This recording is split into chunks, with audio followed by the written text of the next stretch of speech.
Bonsoir et bienvenue pour cette émission d'été de l'Esprit des Lettres. La Procure, comme toujours, nous accueille dans ses locaux. Elle coproduit cette émission avec KTO et le jour du Seigneur. Nous vous proposons ce soir de l'aventure. Ça pourra nourrir vos lectures d'été à la campagne, à la mer ou à la montagne, où vous voudrez. En tout cas, nous avons 3 auteurs qui proposent une forme d'aventure. Père Jacques Beau, bonsoir. Jean-Marc Beau, bonsoir. Vous, c'est une aventure spirituelle que vous apportez avec, comme prêtre du diocèse de Versailles, mais surtout comme auteur de nombreux ouvrages de spiritualité. Et vous publiez chez Artege un petit livre clair et très stimulant sous le titre, avec le sous-titre « Ce qui fait que nous sommes catholiques ». C'est, je pense, la clé de ce livre, le titre étant « Ils reconnaîtront en vous mes disciples ». Alors, qu'est-ce qui fait effectivement que quelqu'un est catholique? À quoi le reconnaît-on? C'est une question évidente, mais la réponse l'est moins. Et vous apportez vraiment des éléments avec grande netteté, simplicité. Le livre est très accessible. Il est vraiment pour tous et je crois indispensable dans le contexte que traverse aujourd'hui l'Église. Aventure avec un grand A. Avec vous, donc Paul Babot, bonsoir. Bonsoir. Alors vous êtes un jeune aventurier, un écrivain voyageur, pas que, vous étiez aussi un volontaire aux missions étrangères de Paris. Vous êtes parti en Thaïlande et puis vous avez décidé un jour, tout simplement, de rentrer en vélo. 20 000 kilomètres, vous avez réussi à faire ce trajet entre donc, la Thaïlande et Paris, donc entre novembre 2016 et décembre 2017. Donc Vietnam, Chine, Kazakhstan, Iran, Terre Sainte, j'en passe, jusqu'à Rome où vous avez même rencontré le pape et vous arrivez ensuite en France. Et de ce périple, vous tirez un livre, Carnet de bord, qui n'est pas seulement un livre d'aventure, parce qu'à chaque fois que vous étiez hébergé, vous vous arrangiez pour être dans des paroisses, dans des ordres religieux. Donc c'est un peu aussi, et c'est surtout un hymne chrétien, un hymne aux chrétiens d'Asie, d'Orient, à tous ces chrétiens ignorés que vous avez vraiment retrouvés. Et c'est un livre de témoignages assez bouleversant. Aventure historique, saga historique avec vous, David Gaillardon, bonsoir. Bonsoir. Alors vous êtes journaliste, écrivain et vous êtes un amoureux, pourrais-je dire, de l'Europe, de sa culture, de la vieille Europe et de ses grandes familles. Ça vous a conduit à publié chez Lacurne, une biographie sur un personnage absolument hors norme qui a connu les derniers fastes à Saint-Pétersbourg de la cour des Tsars, donc c'est au début du XXe siècle. Il a été ensuite un artiste très renommé à Paris, on ne parlait que de lui, il était très très couru pour ses portraits. Et puis une conversion, il est devenu religieux dominicain. Donc le titre du livre c'est « La beauté et la grâce, itinéraire d'un aristocrate européen », Alex Jewuski, le nom est difficile à prononcer, oui. Voilà. Une vie absolument époustouflante qui raconte au fond ce XXe siècle dans cette belle dimension européenne, mais dont la clé est une conversion. Donc voilà, voyez-vous, trois aventures spirituelles, géographiques, historique qui montre aussi 3 phases de l'Église, sa profondeur, son identité, ce qu'elle a d'essentiel, sa largeur avec le monde tel qu'il est, entre l'Asie et l'Europe en tout cas, et puis sa profondeur également historique, avec cette saga qui nous fait revoir au fond la part de christianisme en Europe, en contact avec la culture. C'est un des grands intérêts aussi de cet ouvrage. Donc une soirée très culturelle, toujours très intéressante. Merci de votre fidélité. Nous la commençons comme toujours par un petit tour de l'actualité du libraire que Mathilde Mailleux nous a préparé en clé d'été.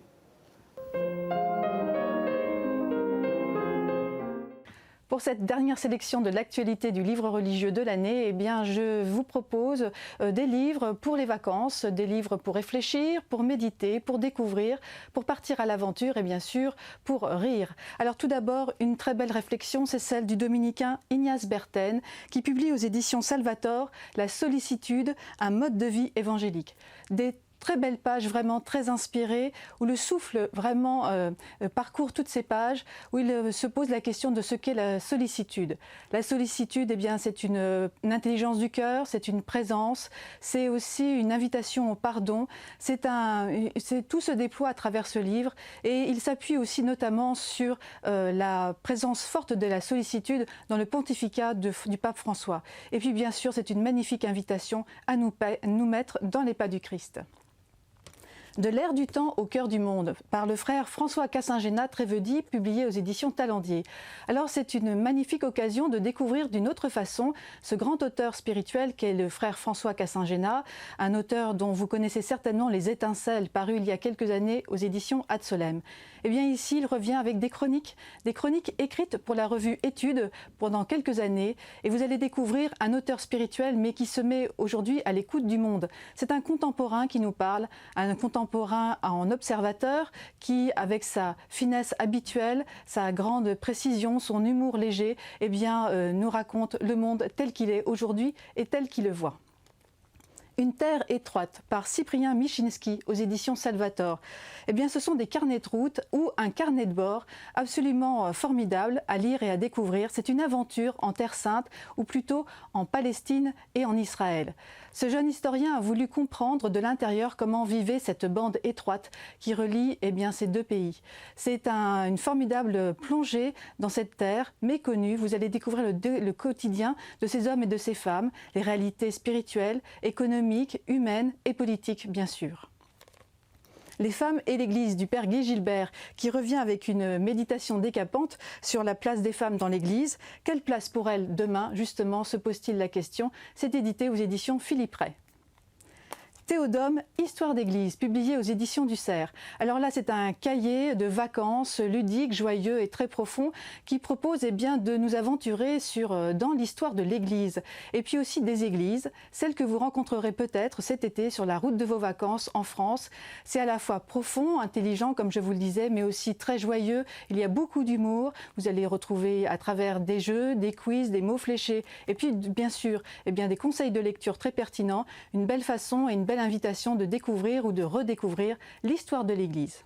Et puis enfin, pour terminer, un roman formidable, Ouf, maman part au couvent, aux éditions Casar, un très beau roman écrit par Stéphanie Combe, journaliste au journal La Vie. Beaucoup d'humour, là encore. Elle raconte le burn-out de cette jeune maman de 38 ans, Clémentine, qui décide de tout plaquer, mari et enfant, pour faire une retraite spirituelle avec d'autres filles comme elle. Eh bien, vous allez voir, vous allez vous régaler. Merci Mathilde pour ce tour d'horizon. Père Jean-Marc Beau, donc vous êtes prêtre du diocèse de Versailles et vous publiez chez Artege un petit livre qui n'est pas si petit que ça. Ils reconnaîtront en vous mes disciples ce qui fait que nous sommes catholiques. Donc tout un programme. Avant d'en parler, un petit mot sur vous, parce qu'on reçoit évidemment des prêtres dans cette émission, mais où êtes-vous aujourd'hui ? Je suis à Versailles, dans une paroisse de Versailles. Je suis au service de la paroisse. Après avoir été vicaire, et maintenant j'ai atteint les 75 ans, donc je suis simplement au service de. Quasiment en retraite, quoi. Voilà. Et vous avez été aussi à l'étranger ? J'ai été à l'étranger, professeur de séminaire en Afrique, au Zaïre, pendant 4 ans, à Ars. Ce qui n'est pas l'étranger. Voilà. Et sinon, j'ai été curé de la cathédrale de Versailles pendant 11 ans.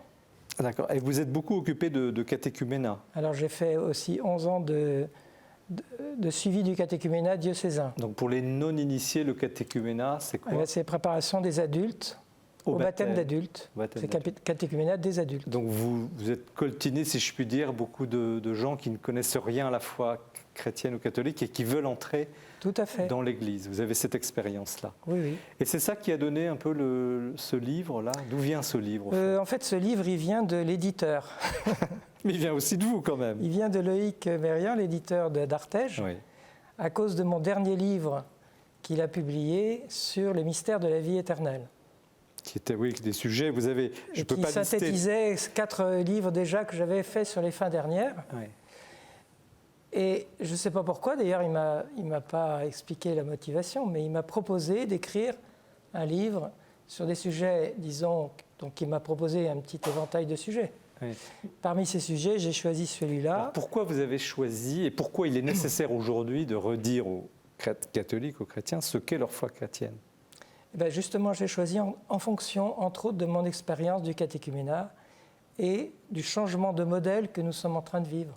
À savoir, C'est-à-dire d'un christianisme d'héritage avec l'énorme domination du baptême des bébés, qui est toute l'histoire de la chrétienté, et une sortie de la chrétienté qui nous fait retrouver ce qu'a fait le Concile Vatican II, le rétablissement du catéchuménat d'adultes qui existait au IVe siècle et qui avait disparu. vous dites sortie de la chrétienté, on en est là? Je pense qu'on en est là.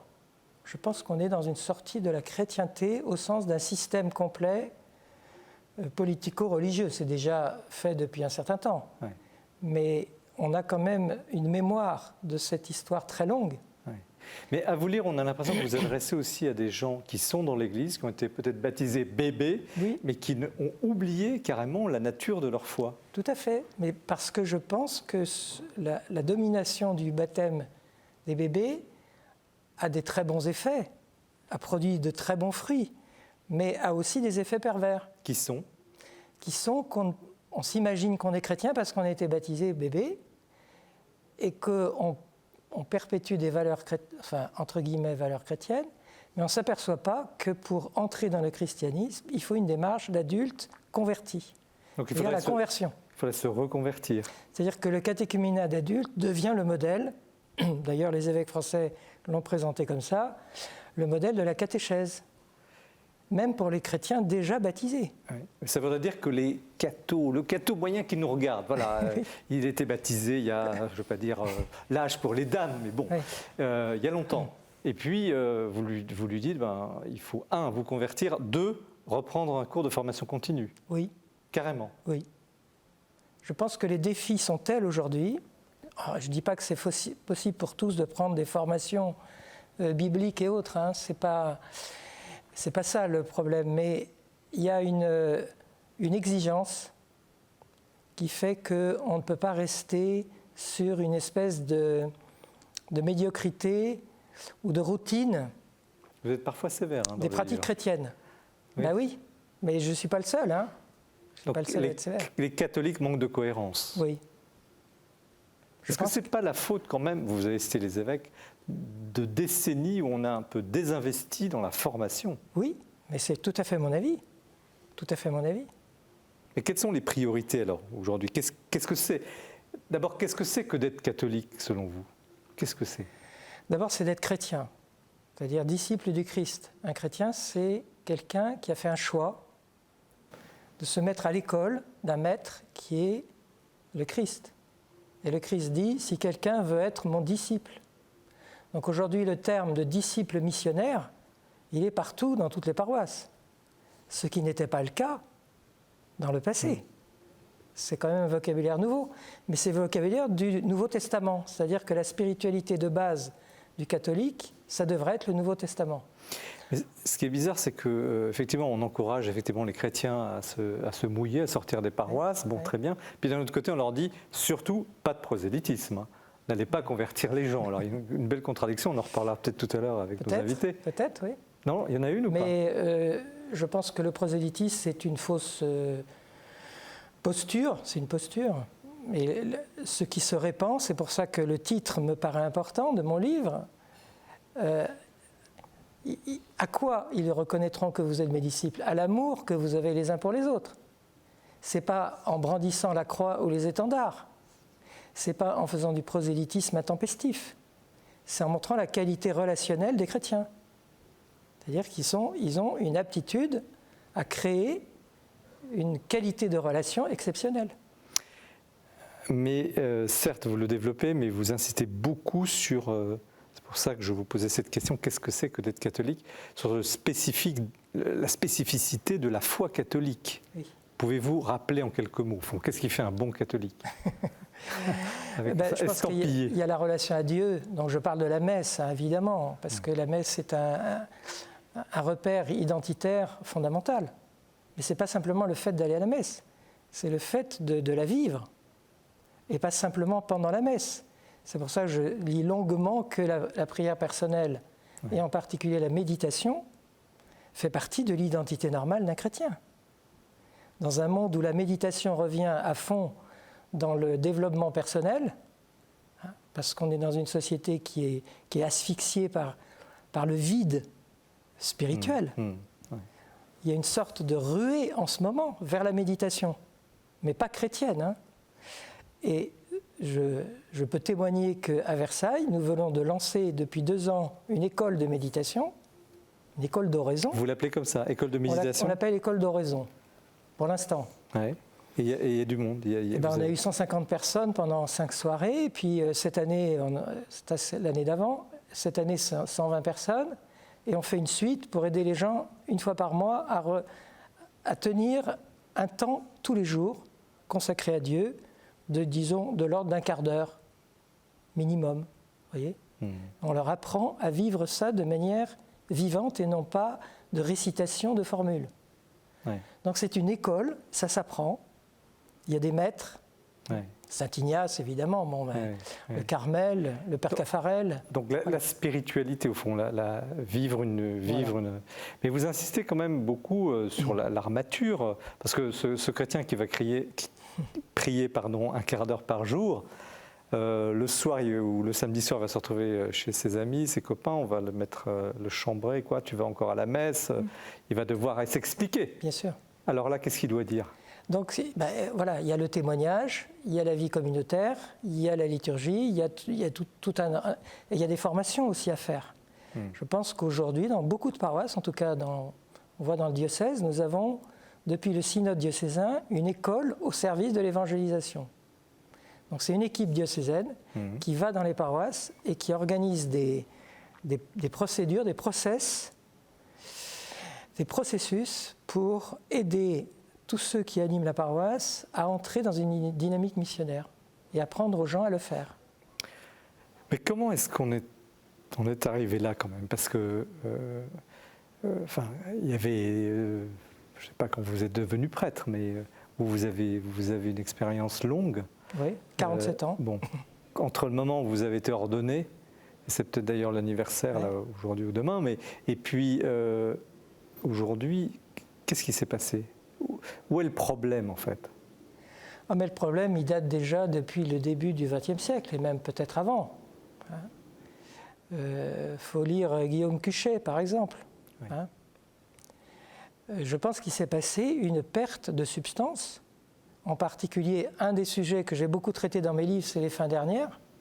Donc les fins dernières pour les non-initiés, c'est quoi? La vie éternelle. Est-ce qu'il y a une vie après la mort? Et est-ce que ça compte? Est-ce que c'est important? Est-ce qu'on en parle? Et qu'est-ce que nous dit la révélation là-dessus? Voyez? Alors c'est des sujets qui ont été petit à petit mis en arrière-plan par rapport à tout ce qui est question engagement social ou toutes sortes d'autres préoccupations, en oubliant que dans le Nouveau Testament et dans toute la vie des saints, l'enjeu essentiel, et pour Jésus, c'est la vie éternelle. Voilà. Mais vous insistez aussi beaucoup, parce qu'il y a un moment donné, vous tensez un peu les cathos qui seraient trop, pas assez engagés socialement. Oui, oui, alors les doctrines sociales de l'Église, la pensée sociale chrétienne. À une époque où je donnais un cours en Afrique là-dessus, je disais, avec un peu d'ironie, la doctrine sociale de l'Église est le secret le mieux gardé à l'intérieur de l'Église. Parce qu'on n'en parle jamais. Non seulement on n'en parlait pas, mais on ne la pratiquait pas. C'est-à-dire que c'est un enseignement, un corps de doctrine, mais que l'Église ne s'appliquait pas assez à elle-même. Il n'y a qu'à voir tout ce qui s'est passé avec les histoires de finances du Vatican. D'Afrique, qu'avez-vous rapporté un sens plus aigu de la liturgie, un sens plus aigu de la communauté? Est-ce que ça vous a marqué, ce passage? Ça m'a marqué, oui. Ça m'a marqué. La liturgie, c'est très très fort. Les premières liturgies, je pleurais pendant la messe, tellement c'était poignant et magnifique. Magnifique. Non, ça montre aussi la catholicité, c'est-à-dire la variété des cultures. C'est un pays où il y avait une inculturation de la liturgie qui était fabuleuse, qui était reconnue par Rome au bout de 20 ans. Et ce sens aussi de l'esprit, vous insistez aussi sur l'esprit de Pentecôte. Oui, l'Esprit Saint. Vous êtes charismatique? J'ai beaucoup vécu à l'origine en France le renouveau charismatique dès mon ordination, il y a 47 ans. Si vous aviez avec l'Emmanuel, avec le chemin neuf, avec voilà, tout le monde. Si vous aviez en un mot à résumer un peu cet élan, ce que vous êtes vous, ce livre-là, qu'est-ce qui se passe aujourd'hui dans l'Église? Vous avez dit, bon, les chrétiens doivent redevenir des aimants de Dieu, qui doivent prier. Qu'est-ce qui nous arrive? Qu'est-ce qui arrive à l'Église catholique en ce moment? C'est une conversion? Disons qu'il y a un effondrement quantitatif, évident, qui fait peur. Ouais. Bon, c'est pas partout pareil, mais quand même... Ouais. Mais en même temps, il y a un ressourcement, un renouvellement en profondeur, justement des fondamentaux, de l'essentiel, c'est dans le cœur. Donc vous êtes optimiste? Je ne suis pas optimiste au sens que critiquait Bernanos. Je suis pour l'espérance théologale. Magnifique. Qui est une victoire sur le désespoir. Alors, Paul Bableau, vous êtes d'une autre génération. Ce que dit le Père sur cette espérance, sur ce renouveau de l'Église, vous le ressentez comment? Je le ressens d'une manière assez vive. Et puis, moi, je suis un grand admirateur de Peggy, donc l'espérance m'est très chère. Et voilà, j'ai eu cette petite fille Espérance dont on a ensuite beaucoup parlé ces dernières semaines, ces derniers mois avec Notre-Dame. Le fait d'avoir voyagé, d'avoir découvert ces cultures chrétiennes en Asie, je pense comme le Père en Afrique, ça m'a beaucoup conforté dans l'idée que rien n'est jamais perdu. Et voilà, je pense qu'il faut aussi peut-être ouvrir nos yeux et ne pas se concentrer sur ce qu'est le christianisme et le catholicisme en France, mais se dire que le Christ est venu sur toute la terre. Donc peut-être qu'à certains endroits, ça s'effondre quantitativement, mais ça ne veut pas dire que qualitativement ça s'effondre. Et puis aussi à d'autres endroits, pour le coup, ça s'ouvre, ça se développe. Et donc il faut voir cette espérance, pas seulement avec nos petits yeux centrés sur nous-mêmes. Alors David Gaillardon, vous êtes à la fois journaliste mais aussi historien, vous avez un regard peut-être différent. Comment vous percevez à la fois l'ouvrage du Père Beau? Alors, j'écoutais le Père Beau tout à l'heure et je pense qu'il y a un facteur qui est important aussi, c'est que la durée de la vie est plus la même aujourd'hui que celle qu'elle était à l'époque de nos grands-parents, nos arrière-grands-parents. Autrefois, la naissance, donc le baptême, le mariage, le décès, vous faites 3 pages de registre paroissial et vous avez une vie. Aujourd'hui, la vie est beaucoup plus longue, il faut s'en féliciter, donc il faut la meubler intellectuellement, religieusement, si on en a envie d'ailleurs. Je pense que c'est un défi d'abord pour le chrétien aujourd'hui d'évaluer sa foi aux différents âges de la vie qui sont aussi de différents rendez-vous.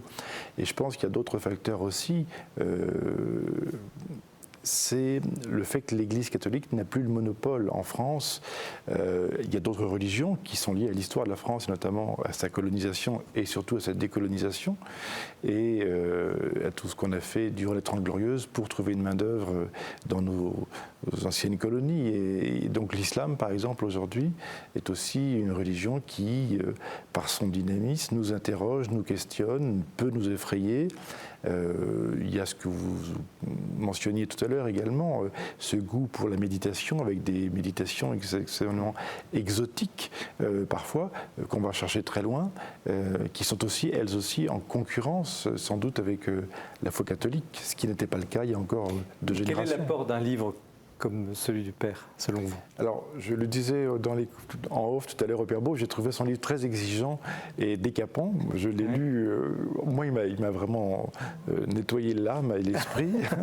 Et je me suis dit, mon Dieu, mais le Père Beau voudrait que nous soyons tous des saints et c'est très compliqué d'être saint. Nous sommes 2 générations, enfin je suis entre vos 2 générations de certaine manière, dans lesquelles, encore une fois, la vie est plus longue avec des tas de défis. La part du travail est considérable et différente. Autrefois, on avait souvent une charge où on héritait du travail des parents, soit parce qu'ils étaient artisans, agriculteurs ou autres. Aujourd'hui, on bouge beaucoup, on est mobile. Alors, trop radical, Père? je crois qu'il faut être radical, parce que l'évangile est radical. C'est ce que Bonhoeffer, par exemple, appelait le contraire de la grâce à bon marché. Bonhoeffer, rappelez juste en 2 mots. Bonhoeffer, pasteur protestant qui est mort par le régime Dans nazi, les camps, ouais. et qui avait aussi une certaine radicalité, qui critiquait beaucoup la grâce à bon marché. Brader, solder, tout ça. Voilà. C'est-à-dire l'évangile rabaissé de manière non exigeante. Et l'évangile est exigeant. Mais en même temps, dans mon livre, je parle de l'indulgence au sens que le catholicisme n'est pas une secte. Il y a une souplesse. Il y a le fait qu'on supporte une certaine incohérence, qu'on supporte dans la miséricorde qu'il faut du temps. Il faut du temps pour progresser. À condition qu'on ait une bonne volonté et qu'on reconnaisse ses faiblesses, il n'y a pas de problème. On sait tous qu'on n'est pas des saints du jour au lendemain, évidemment. Mais si on dit non, il n'y a pas besoin de devenir saint, alors là, on trahit complètement le Christ. Paul Bableau, vous êtes d'accord avec cet appel à la rigueur, au fond? Déjà, une certaine rigueur, la ferveur, une radicalité quand même. Complètement. Je ne peux que souscrire au discours. Et vous disiez tout à l'heure là, que voilà, le Père voudrait que nous soyons tous saints. Moi, j'ai en tête les mots du Père Sevin, lorsqu'à la fin de sa vie, il disait aux religieuses de la Sainte Croix de Jérusalem, « Soyez des saintes, soyez des saints, il n'y a que ça qui compte. » Et je pense que c'est un message qui est encore aujourd'hui très actuel, parce que nous sommes tous appelés à être des saints. Là où nous sommes, il n'y a pas des meilleurs saints, il n'y a pas de classement des saints, il n'y a pas de top 50 ou de top 100 des saints. Voilà, donc chacun, là où nous sommes, nous devons faire tout pour être des saints, peu importe nos âges, nos milieux sociaux et nos métiers. Père, vous êtes surpris parce que vous avez quel âge? 26 ans. Bon, voilà un garçon, un jeune homme de 26 ans qui dit oui, d'accord, on doit être des saints. Ça vous... Ah, je ne suis pas du tout surpris, non, ça me paraît tout à fait... C'est un effet de génération ou... Peut-être, mais je pense qu'à toute une génération, et il n'y a pas... C'est pas si exceptionnel que ça. Ça fait partie de l'essence même, d'abord de ce que les générations Jean-Paul II, avec toutes les journées mondiales de la jeunesse, qui ont quand même labouré la jeunesse chrétienne, catholique, pendant des années et des années, et plusieurs générations. Donc ça reste quand même. Et le pape François, quand il parle des classes moyennes de la sainteté, il montre bien que la sainteté, c'est pas d'être canonisable au sens d'être célèbre, d'avoir écrit des choses et d'avoir fait des miracles. C'est pas sur les miracles qu'on juge les saints, c'est sur l'héroïcité des vertus. Donc c'est pousser les vertus au maximum possible, et Dieu sait s'il y a des gens qui sont très ignorés et qui vivent au quotidien, sans être des martyrs, des choses extrêmement exigeantes, et qui les assument avec un amour, un dévouement inouï. On en rencontre partout dans nos paroisses. Est-ce que le compromis fait partie de la radicalité? On va le voir tout à l'heure peut-être dans le livre d'histoire, parce que vous avez dit on n'y arrive pas tout de suite, enfin voilà, il y a un chemin. Je pense qu'il y a des compromis. Alors, comment gérer Il y a la cela? patience, c'est la patience. Il faut tolérer provisoirement qu'il y a des contradictions, il faut gérer ces contradictions. David Gaillardon? Moi, je crois beaucoup à l'enthousiasme. Bien sûr. Alors, je ne sais pas où le Père le placerait, mais c'est peut-être plus accessible que la sainteté. L'enthousiasme me guide beaucoup, voilà. Ça veut dire entheos. Entheos, c'est en Dieu. Voilà, et puis c'est l'esprit de Enthousiasme. Pentecôte. Ah oui, tiens, je savais pas, Oui. merci. Bah oui. Et Paul Bableau, le compromis, c'est compatible avec votre exigence de sainteté ou désir de sainteté? Moi, je pense que c'est possible, même si voilà, il faut toujours être vigilant à ne pas verser dans la compromission. Toujours cette fameuse ligne de crête qui a été développée à de nombreuses reprises. Voilà, mais toujours réussir à discerner qu'est-ce qui est bon pour moi et qu'est-ce qui est bon pour les autres. Est-ce que je suis toujours dans le bon côté? Puis effectivement, parfois, on est obligé de faire des compromis pour un bien plus grand, soit pour les autres, soit pour nous. Il y a quelque chose, peut-être on n'en a pas parlé encore aujourd'hui, mais bon, vous lirez le livre, enfin vous ferez ce que vous voudrez, mais vous pourrez lire ce livre, c'est la question du mal, parce que là-dessus vous êtes aussi très clair. Il y a quand même en face, si je puis dire, je ne sais pas si vous le qualifiez, oui, vous parlez d'ennemis, enfin c'est quelque chose de sérieux, la question du mal. Ouais. Et ça, tous les saints en parlent. Donc pour moi, ce n'est pas simplement l'appel à la sainteté, c'est le fait qu'il y a une science des saints. C'est ce que disait Van Balthasar, qui est un grand théologien. Il parlait de la science des saints. C'est-à-dire que les saints nous donnent une manière concrète de voir la révélation, de connaître la révélation.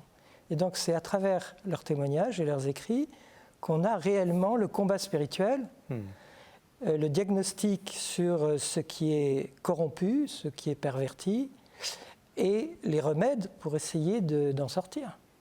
Alors, tout ça peut aller, on va peut-être en parler très vite là maintenant avec le livre de Paul Bableau, jusqu'au martyr. Jusqu'au martyr, oui. Paul Bableau, vous avez vu des gens dans votre périple, dont on va parler maintenant, mais qui vivent cette situation d'être toujours combattus, des chrétiens qui vivent en état presque de martyr quotidien. Oui, oui, j'en ai rencontré, je pense notamment à l'Iran, je pense à la Chine, ouais. mais aussi le Vietnam, et puis aussi tous ces chrétiens martyrs qui techniquement peuvent vivre leur foi, mais dans les faits, c'est beaucoup plus compliqué, et ça leur apporte beaucoup plus de complications que ce que ça leur apporte, on va dire, au quotidien. Mais ils arrivent à passer dans cette autre dimension, cette dimension spirituelle, et pas seulement le charnel, et d'arriver à se dire, oui, c'est difficile, mais sauf que c'est quelque chose qui me dépasse, c'est quelque chose de plus grand. Et c'est ça qui est un beau message d'espérance pour nous. Qu'est-ce que ce serait le martyr? On verra tout à l'heure David Gaillardon à travers les personnes que vous décrivez ont vécu des choses terribles entre deux guerres, pendant les guerres. Qu'est-ce que ce serait le martyr des chrétiens? Je pense beaucoup à un roman de Graham Greene, dans un monde où les chrétiens seraient pourchassés, où il n'en resterait plus qu'un. Et on espère qu'au moment où ce dernier chrétien disparaît, la foi trouve tout de même à subsister à travers un témoin, le geôlier, etc. Enfin, c'est le roman de Graham Greene que tout le monde connaît. Donc, le dernier mot, c'est parce que parmi ceux qui nous regardent, vous avez parlé de vertu, de sainteté, ça peut paraître des grands mots. On vient de parler de martyr. Au fond, le dernier mot de ce livre, c'est quoi? C'est l'amour? C'est l'amour dans une dynamique de croissance. C'est-à-dire que l'amour, nous ne savons pas très bien ce que c'est. Il nous est révélé dans ce que dit saint Paul, la largeur, la longueur, la hauteur et la profondeur de l'amour du Christ qui dépasse tout ce qu'on peut connaître. Donc nous sommes à l'école, un disciple du plus grand amour. Et c'est ça le grand témoignage des chrétiens. Et heureusement, il existe partout dans le monde. C'est pas une fiction. Nous allons le voir tout de suite avec le livre de Paul Bableau. Merci, Père Jean-Marc Beau. Ils reconnaîtront en vous mes disciples, ce qui fait que nous sommes catholiques. Moi, j'aime beaucoup le sous-titre. Chez Artege. C'est l'éditeur. Oui, mais il est très clair. Et voilà. Merci pour ce livre et aussi ce témoignage de prêtre. Vous êtes un prêtre heureux, ça se voit, ça fait du bien par les temps qui courent. Nous retrouvons le coup de cœur avec Jean-François Rode. Restez bien avec nous, nous allons partir en Thaïlande et traverser quasiment tout le continent jusqu'en France. Mon coup de cœur aujourd'hui, c'est un livre de Henri de Lubac, Les Églises particulières dans l'Église universelle, publié dans ses œuvres complètes aux éditions Lucerne. Pour la jeune génération, je rappelle que le jésuite Henri de Lubac a été un des plus grands théologiens du XXe siècle. Il a eu une grande influence, en particulier parce qu'il a remis en valeur la grande tradition des pères de l'Église. Il a fondé, avec Jean Danielou, la collection Sources chrétiennes. Il a beaucoup travaillé pour le Concile Vatican II. Il nous a laissé des ouvrages qui restent encore aujourd'hui des références. Par exemple, le drame de l'humanisme athée. Peut-être par là même qu'on peut commencer pour découvrir son œuvre, catholicisme, méditation sur l'Église, et puis alors un livre formidable qui s'appelle, sur de la connaissance de Dieu, qui s'appelle Sur les chemins de Dieu. Alors c'était un grand esprit très cultivé, avec des centres d'intérêt très divers, il travaillait aussi bien sur le bouddhisme que sur Proudhon, Joachim Flor. Mais ce qui est particulièrement remarquable, c'est qu'il ne sépare jamais l'élaboration intellectuelle de l'approfondissement spirituel. On dirait pour un théologien, c'est la moindre des choses, mais quand même, c'est à souligner vraiment. Et deuxièmement, c'est un penseur toujours très équilibré. Donc, c'est un maître en discernement intellectuel. Quand on est sur un problème difficile, il peut bien servir de boussole. Et donc, aujourd'hui, nous parlons des églises particulières dans l'Église universelle. C'est un livre de 1971, 5 ans après le Concile, au moment où d'ailleurs commençait à y avoir beaucoup de discussions sur l'interprétation de Vatican II. Et donc il traite des institutions de l'Église, le rapport entre Rome et les églises particulières, la collégialité, les conférences épiscopales, les conditions d'exercice du sacerdoce, l'écuménisme. Mais à travers toutes ces réflexions concrètes sur l'institution, il cherche encore et toujours la structure essentielle de l'Église.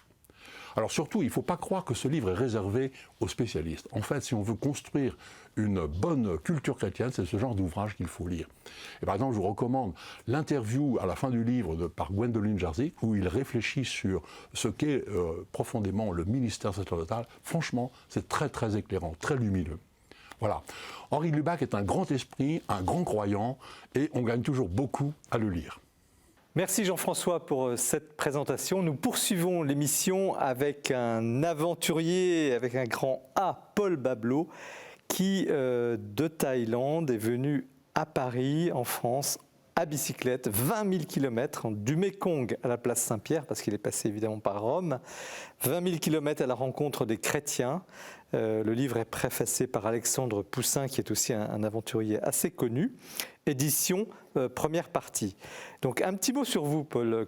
Qui êtes-vous dans la vie quand vous n'êtes pas sur votre vélo, puisque vous avez une vie avant et après? Eh bien, lorsque je ne suis pas sur mon vélo, j'essaye d'aider des entreprises à aller mieux. Donc je fais du conseil en stratégie. Très bien. Qu'est-ce qui vous a poussé à partir un jour, d'abord comme volontaire, parce que le livre et l'aventure n'existeraient pas si vous n'étiez pas parti un jour comme volontaire Missions étrangères de Paris. Donc expliquez-nous un petit peu ce que cela veut dire. Effectivement, alors c'est vrai que le point de démarrage de ce livre et de ce périple se situe en Asie, en Thaïlande, et c'est en fait le désir de servir mes frères depuis pas mal d'années qui germait en moi. Et lorsqu'est apparue l'opportunité à la fin de mes études de partir sur une durée suffisamment longue, donc 1 an, j'ai poussé la porte des Missions étrangères de Paris, puis je leur ai dit que j'étais prêt à servir, que j'aimerais bien les servir en Inde. Donc on m'a dit c'est très bien, on a un poste pour toi en Thaïlande. Donc on peut partir quand on a fait ses études ou pas, on peut donner une année de sa vie aux Missions étrangères de Paris et partir une année comme ça, comme volontaire, c'est un statut de volontaire? Voilà, c'est un statut de volontaire donc, qui est assez bien coordonné donc, pour pouvoir partir. Les missions étrangères envoient sur des durées relativement courtes au regard des missionnaires qui eux sont envoyés à vie, donc entre 3 mois et 2 ans, vous pouvez partir. Et que faisiez-vous là-bas? Alors en tant que tel, rien. Et c'est ça la beauté du volontariat avec les Missions étrangères de Paris, c'est que vous n'êtes pas envoyé pour servir à quelque chose, vous êtes envoyé pour être et demeurer avec des frères chrétiens dans la foi. Donc c'est ça qui est superbe. Et donc j'étais dans un foyer de jeunes dans les montagnes du nord-ouest de la Thaïlande à travailler dans une coopérative de café, à enseigner un petit peu l'anglais lorsque mes élèves étaient motivés, et puis à travailler au champ. Et un jour, il a fallu rentrer. Et là, vous pensiez déjà rentrer en vélo ou vous avez pris cette décision sur un coup de tête? Alors j'avais l'idée de peut-être faire une 2e année, de soit rentrer d'une manière ou d'une autre qui n'était pas commune, puisque j'avais pris de toute façon un aller simple pour Bangkok. Ah oui. Et puis voilà, le désir a germé de faire rencontrer ces communautés chrétiennes avant tout. Et c'est en commençant à réfléchir à comment faire ça que je me suis souvenu que j'avais un de mes amis qui était rentré, lui, en tandem de Birmanie. Et donc je l'ai appelé, je lui ai dit « Victor, est-ce que c'est une bonne idée ?» Il m'a dit « C'est une excellente idée, vas-y, fonce ». Mais ça paraît impossible parce que vous avez passé sur Tibet, sur l'Himalaya, enfin vous n'avez pas monté l'Himalaya, mais presque. Enfin, c'est hallucinant tout ce que vous avez traversé comme zone montagneuse. Ça ne vous a pas fait peur au départ? Non, parce que je savais qu'il y avait des personnes qui avaient fait ça. Donc à partir du moment où moins une personne l'a fait, c'est facile. Oui. Donc voilà, j'ai pas défriché, hein. Je ne suis pas ni Antoine de Tounan ou bien Paul-Émile Victor qui sont allés dans des endroits extrêmement reculés. J'ai quand même roulé sur des pistes qui sont plus ou moins balisées, mais qui restent connues. Qu'est-ce que cette expérience a changé en vous? Parce que vous êtes jeune, mais vous devez être quand même, après une expérience pareille, on doit être différent, non? Alors si on regarde d'un point de vue professionnel, pas grand-chose, puisque je suis retourné faire ce que j'étais censé faire en sortant de Dauphine. Mais je pense que je ne le fais pas de la même façon. Et puis il y a une certaine radicalité, de l'amour, une radicalité de la foi, mais qui, je pense, n'est pas à prendre au sens qu'on peut imaginer par moment, qui est plutôt d'aller en profondeur dans les choses et de vraiment vouloir faire les choses à fond. Et quand vous êtes devant un client ou sur un dossier international, vous devez quand même avoir un peu une approche qui n'est pas forcément l'approche de quelqu'un qui aurait étudié le sujet, mais comme vous l'avez traversé en vélo, vous avez frappé aux portes pour votre nourriture, votre gîte, vous avez quand même un sens peut-être plus développé, non, des situations ? Un sens de l'adaptation. Je pense que c'est ça. C'est cette capacité à s'adapter en permanence et qui est, je pense, en fait, une qualité que beaucoup de personnes ont, mais qui ne mettent pas suffisamment en exergue parce que nous avons tous la capacité à nous adapter, mais encore faut-il en avoir la volonté. Quel conseil vous donneriez à des jeunes qui rêveraient peut-être de faire la même chose ? D'arrêter d'écouter leurs parents et leurs profs et de partir. À vélo, à pied, peu importe. Peu importe le moyen, peu importe la raison, tant qu'on en a une bonne pour soi. Mais qu'est-ce qui est le plus important ? C'est l'exploit, et même vous dites que ce n'est pas un exploit, ou la foi ? C'est le cheminement intérieur, alors qui peut être de foi, en tout cas moi pour ma personne c'est un chemin de foi, mais c'est la raison qui nous a poussés à partir. Qu'est-ce qui me fait me lever le matin pour aller voir un peu plus loin, aller à 30, 50, 100, 200 km plus loin ? C'est ça, parce que quand ça fait 150 jours que vous êtes en train de rouler et que vous vous dites mais j'ai même pas fait, j'ai à peine fait un gros tiers du trajet, je vais jamais réussir à arriver au bout. Il faut quand même avoir une certaine motivation et une raison. Et moi ça a été aussi de dire, mais j'ai expliqué à mes amis et à ma famille que je rentrais à vélo. Donc c'est impossible de ne pas rentrer à vélo. Ça a été entre autres un des moteurs. Jamais renoncé, il n'y a pas eu un moment, vous ne le dites pas dans le livre d'ailleurs, ou très peu.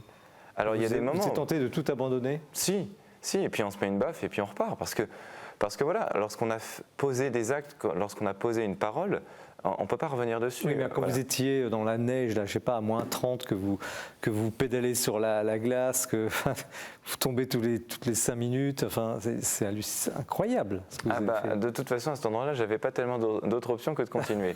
Donc lorsqu'il n'y a pas d'option, il faut aller en avant. Est-ce que là, la prière vous a aidé, enfin la foi, est-ce que là, vous étiez dans l'abandon ? Enfin, comment vous avez vécu ces moments d'adversité aussi ? Avec la foi, la fidélité notamment dans la prière, dans la liturgie des heures, les laudes, les vêpres, les complis, qui m'ont beaucoup porté.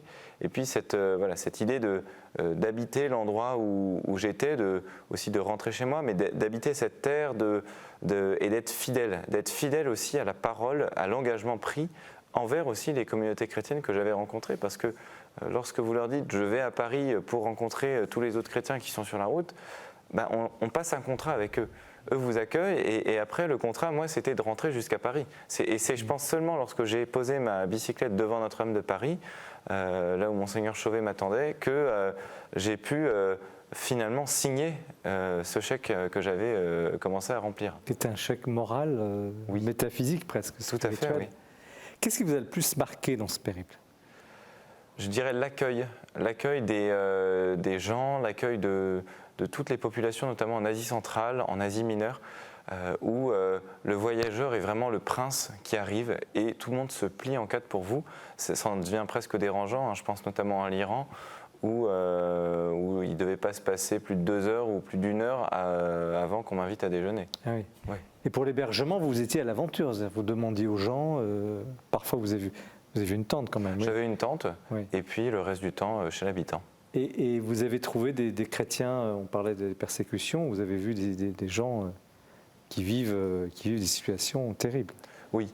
Alors je reviens encore en Iran, mais j'ai été beaucoup marqué par un prêtre missionnaire, le père Jean-Louis, que j'ai rencontré là-bas, à Ourmieh, donc c'est dans le nord-ouest de l'Iran, finalement presque en Arménie actuelle, ce qui était historiquement la grande Arménie, et qui était venu en Iran pour 2 ans, et puis ça fait 50 ans qu'il est là-bas comme missionnaire, et qui m'expliquait effectivement que la population diminue du fait pas d'une persécution extrêmement violente. Et finalement, cette technique des petits pas qui est bien souvent mise en œuvre, qui est mise en œuvre aussi en Chine, qui est mise en œuvre au Vietnam, de rendre la vie suffisamment compliquée d'une manière matérielle pour que, voilà, par des questions de permis de travail, des questions administratives, des questions de terre qui ne peuvent pas être transmises, et bien finalement vous vous rendez compte qu'au bout d'un moment on dit mais j'en ai ras-le-bol, on ne peut pas vivre, je m'en vais, et vos adversaires ont gagné. Qu'est-ce qui vous a le plus édifié? Il y a un récit poignant de votre nuit dans le Saint-Sépulcre à Jérusalem. Oui. Alors c'est peut-être pas très original, mais quand commun, même. On va dire. Je pense que nos auditeurs et les personnes qui sont déjà allées en Terre Sainte ont pu vivre. Vous avez pu dormir, passer une nuit complète. Voilà, j'ai pu passer une nuit. Alors on dort pas, hein, on prie. Oui. Ça m'a beaucoup marqué parce que j'avais l'impression, ça y est, d'être arrivé au bout. Et d'ailleurs, c'est ce que je note sur mon carnet de bord. C'est lorsque j'arrive à Jérusalem, 12 700 km, l'essentiel est atteint, le reste ne sera que de la liaison. Bon, j'ai quand même roulé presque 8000 km de liaison. Mais effectivement, j'avais discuté avec des frères franciscains là-bas qui gardent ce Saint-Sépulcre, qui me disaient, mais Jérusalem, le Saint-Sépulcre, c'est le centre du monde. Et lorsqu'on regarde les vieilles cartes du XIIe, XIIIe siècle, vous avez marqué le centre du monde. Donc c'est ça qui m'a beaucoup marqué. Le tombeau du Christ. Et puis cet œcuménisme aussi qu'on trouve au Saint-Sépulcre. On parle toujours des divisions, mais on ne parle jamais de l'unité. On aime bien parler de ce qui fâche et on ne parle jamais des belles choses. On sent que c'est le pivot de votre... Il y a la rencontre avec le pape, mais c'est le pivot de votre voyage quand même. Oui, complètement. C'était pas une étape qui était prévue d'ailleurs au début. Parce que quand on regarde sur une carte, c'est pas du tout sur la route. Et j'avais déjà fait suffisamment de détours. Et en Asie centrale, au Kyrgyzstan notamment, on me dit mais va prier pour nous à Jérusalem. Alors je dis oui, poliment, en disant oui, bon c'est vrai, ça serait bien, mais je savais très bien que c'était pas du tout sur la route. Et puis voilà, en avançant, on me le dit une deuxième fois, une troisième fois, puis au bout de la quatrième fois, vous dites ok, j'ai compris, il faut que j'y aille. Vous avez fait un détour de... Donc j'ai fait un détour, et puis je suis passé par le Liban, par la Jordanie, avant d'arriver par la Terre Sainte, par Jéricho. Ah oui. Donc voilà, et puis je m'étais toujours juré de monter cette côte en passant par le Wadi Kelt et avec ce monastère Saint-Georges qui est bien connu. Et ensuite, arrivé par Jérusalem, je m'étais toujours juré de la faire à vélo. S'il y a bien une côte qu'il faut faire à vélo, c'est celle-ci. Puis j'ai pas pu la faire parce que j'ai tellement cassé ma chaîne qui était en trop mauvais état que j'ai dû faire du stop. Et voilà, et j'avais pas fait 200 mètres en voiture que je vois un panneau marqué le bon samaritain. Je pense qu'il y avait un message. Mais alors c'est ça qui est beau dans votre récit, c'est qu'à la fois il y a un élan, peut-être une radicalité, une ferveur, une fidélité à l'engagement, vous venez de le dire. Et puis la chaîne qui casse, le problème de l'essence, là vous êtes en endroit, vous ne pouvez pas vous réchauffer parce qu'il n'y a pas d'essence, le réchaud ne marche pas. Enfin, vous êtes sans arrêt handicapé par des petites bêtises du quotidien qui font aussi cette vie là de l'aventurier voyageur. Oui. Et puis du chrétien. Sans les problèmes logistiques, ça ne serait pas drôle. Et c'est ça qui provoque la rencontre souvent. C'est lorsque vous êtes en autonomie totale, vous êtes justement pas obligé d'aller à la rencontre. Lorsque vous avez pas d'eau, il y a bien un moment, il faut aller demander. Et donc ça provoque la rencontre. Puis les gens disent mais non, mais c'est pas possible, tu peux pas venir de là. Alors, au début, je leur disais, je viens de la ville qui est à 300 km, parce que déjà, rien que ça leur paraît conceptuellement impossible. Donc on dit, je viens de Téhéran qui est à 300 km. On dit, non, c'est pas possible. Ou, je viens de Samarcande. Vous avez appris à demander, au fond. Oui, on apprend. On apprend parce qu'il y a cette nécessité, de toute façon. Ouais. Alors, je vais donner la parole à nos invités, mais une toute dernière question. On a parlé de la France, de l'état de l'Église de France, de l'état de la feu chrétienté. Quand vous êtes revenu, vous avez vu retrouver vos amis. Quelle impression vous avez eue de cette France, de ces jeunes de France? J'ai eu une impression quand même de dynamisme, parce que on voit, ou alors en tout cas moi je vois dans les cercles que je fréquente, des jeunes qui ont vraiment ce désir de s'engager, de faire bouger les choses, d'être fidèles dans des engagements qui sont difficiles, qui sont souvent réguliers, dans le service des pauvres, dans l'aide d'autres personnes. Vous ne désespérez pas des jeunes de France? Non, pas du tout. Moi je suis vraiment dans l'espérance et je suis intimement persuadé que la France redeviendra un foyer fervent de chrétiens. Merci. Père Jean-Marc Beau, comment vous vous recevez à la fois ce livre, cette aventure, c'est plus qu'un carnet de bord, hein, c'est quasiment... Oui, mais oui, c'est passionnant. C'est les actes des apôtres, un peu, passionnant. c'est impressionnant. C'est vrai Comment que- vous recevez ça Ben, je suis très heureux, par exemple, quand il dit que un des moteurs, c'était la liturgie des heures. Alors ça, moi, je me régale. Alors la liturgie des heures, vous avez dit ce que Donc, c'était, hein, c'est la prière régulière des chrétiens, matin, midi et soir. pour C'est la simplifier. prière officielle de l'Église, d'ailleurs on l'appelle l'office. Hein. Ouais, Il y a 5 prières par jour, comme les musulmans, ouais. Et qu'on a complètement oublié. et que tous les prêtres, tous les moines, toutes les religieux, tous les religieuses, les moines, ils ont souvent 7 offices.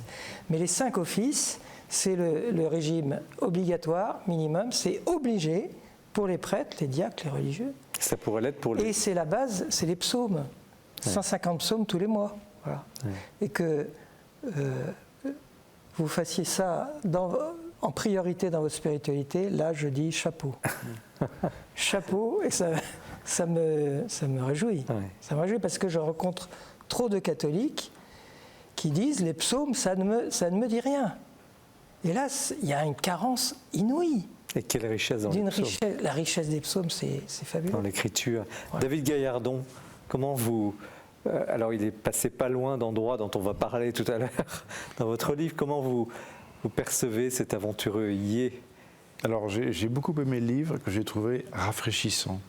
Je trouve extraordinaire que votre génération, à qui on demande beaucoup, à qui on donne souvent rien d'autre que de la précarité ou à qui on vend des informations souvent inquiétantes ou anxiogènes, arrive à la fois faire un parcours universitaire très honorable et en même temps prendre du temps pour soi. Il se trouve que, comme vous le dites, vous parlez d'endroits que j'ai connus, notamment en Turquie. On en a parlé tout à l'heure, notamment d'un endroit qui est extraordinaire puisque c'est le berceau de Saint-Nicolas qui se trouve en Turquie, qui est Myre. Enfin, Myre était le nom ancien. Je crois que la ville s'appelle Demre aujourd'hui, c'est ça. voilà, et qui est un endroit que je connais bien, où à côté des endroits de sites antiques, de paléochrétiens comme Phasélis, etc., qui sont des sites merveilleux. Sportivement, j'admire la démarche, je serais incapable de la reproduire, mais je trouve magnifique votre itinéraire qui m'a rappelé un autre livre, qui est un livre qui m'a bouleversé il y a quelques années, que je vous invite à lire, qui est un livre d'un Britannique qui est mort centenaire il y a 4 ou 5 ans, Patrick Leigh Fermor, et qui a écrit un itinéraire à pied, lui, de Londres à Constantinople. Et c'est un ouvrage extraordinaire. Il l'a fait à pied à l'âge où vous l'avez fait, vous, à bicyclette. Et j'ai retrouvé le même enthousiasme, le même émerveillement dans le monde. Et je trouve ça magnifique. Voilà. Qu'est-ce qui est de plus fort, au fond, dans ce parcours? Est-ce que c'est, je dirais, l'exploit? Ou est-ce que c'est cette liberté dont vous avez fait preuve quand même incroyable? Vous posez un acte, vous dites, bon, je rentre en vélo, peu importe, mais vous le faites.